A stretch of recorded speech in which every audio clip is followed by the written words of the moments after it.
For many people, a timeshare may seem like the perfect option, having a vacation home available only when you really want it and not having the burden of worrying about it the rest of the year. But our next guest says that timeshares may not be all they're cracked up to be.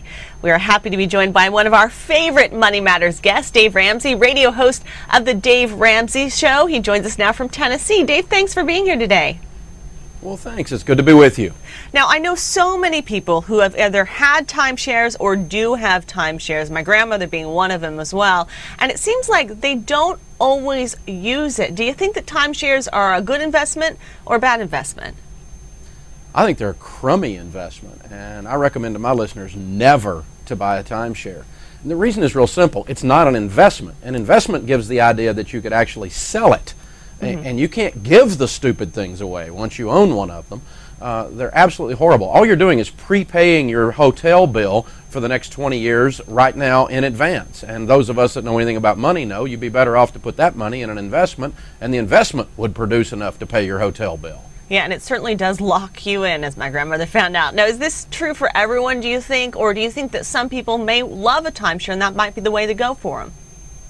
Well, I think they like the use of the condo, and they like having a place that they can go to. This is the family thing. We'd go to this location every summer, and they like that. But families have done that for years simply by renting the lake house or renting the beach condo, and that can continue to be.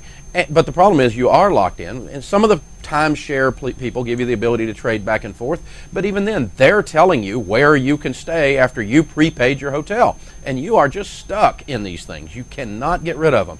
Of the people that call the Dave Ramsey Show, I would say we have a 98% dissatisfaction with them, and they can't get rid of them. They paid $14,000, $15,000, $20,000. They're paying payments on them, and it's a mess in their lives. Why do you think it's so difficult to get rid of these things, and how do you go about it? I mean, is there any way to sell them? Well, there's no market for them. Nobody wants them. Do not go to one of the list services where you pay $200 or $300 or $500 up front to just get your name on a list, because that's all that happens. They slap your offering on a list and you never hear from anybody.